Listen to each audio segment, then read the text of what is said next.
Nous vous livrons le contenu de ce communiqué. Dans sa mission de restauration de la souveraineté de l'État sur l'ensemble du territoire national, les FAMA ont repoussé successivement des attaques terroristes contre 4 postes dans les localités de Labezanga, Gossi, Ombori et Menaka. À Labezanga, les opérations aéroterrestres ont permis de désorganiser les assaillants tout en leur infligeant de lourdes pertes dans leur fuite.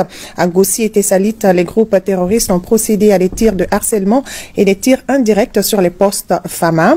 À Menaka, malgré une concentration importante de combattants terroristes décidés à en découdre avec nos forces, les FAMA leur ont infligé une sanglante défaite avec la neutralisation de plusieurs dizaines de terroristes et l'interpellation d'une vingtaine mise à la disposition de la prévôté pour des enquêtes. Plusieurs véhicules, motos et armes ont été récupérés. Les FAMA rassurent les populations de leur détermination à sécuriser l'ensemble du territoire et à permettre la libre circulation des personnes et des biens. Unis, nous vaincrons. Rentrée édition capsule à RN3 où les escortes et convois logistiques ont été visés par un groupe armé, ce à quoi a répliqué l'armée nationale et vous allez le voir dans les images à suivre. Sur le front de la lutte antiterroriste, plusieurs actions ont été menées sur la quasi-totalité du territoire. Nous suivons le point des actions du jour. Ces dernières heures, plusieurs opérations offensives et défensives ont été menées avec succès. De même, plusieurs escortes logistiques et de ravitaillement des populations ont eu lieu sur la quasi-totalité du territoire national avec succès. Ce jour, 3 décembre, les escortes logistiques sur la RN3 se poursuivent pour le bonheur des populations. Justement, c'est ce qui ne plaît pas à ce groupe de criminels qui a décidé d'une mission funeste ce matin. Il quitte la zone de Yantiga vers Pensa et Fonce 3, destination la RN3. Sous l'œil bienveillant des vecteurs aériens, il s'approche dangereusement de la route Kayadori.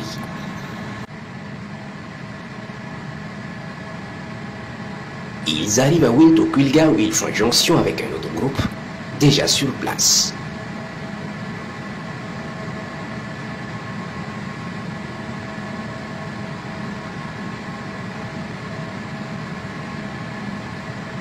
Ils vont donc communier sous des arbres et caler les derniers billes avant leur sale besogne. Ça sera leur dernière communion.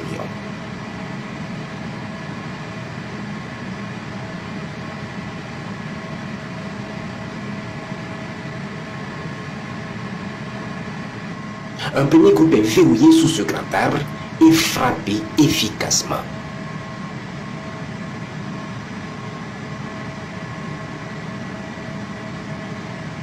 Un deuxième groupe, se croyant plus malin, reste tapis sous les buissons avec leurs motos et logistique croyant n'avoir pas été localisés.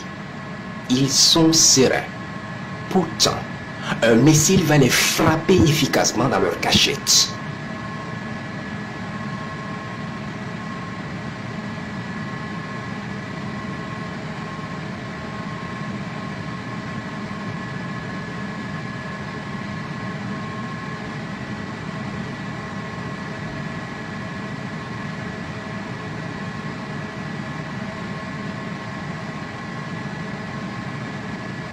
Ils vont brûler avec leur logistique dans un feu ardent sous des buissons verts.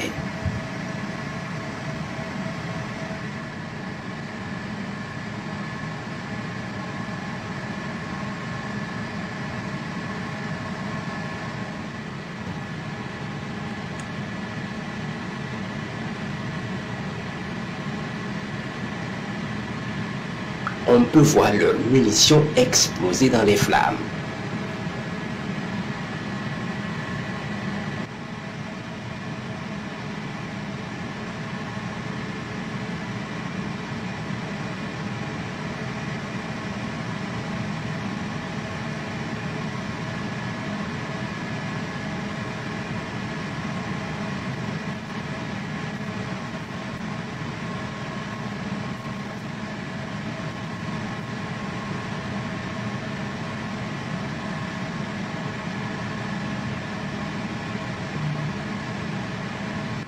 Quelques rescapés vont comprendre qu'il n'y a plus de possibilité de se cacher. Ils vont commencer une course folle.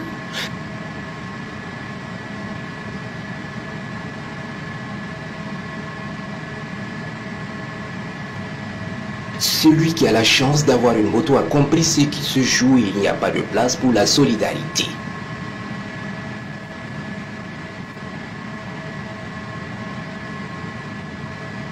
Il abandonne ses camarades à pied qui le suivent à toute vitesse.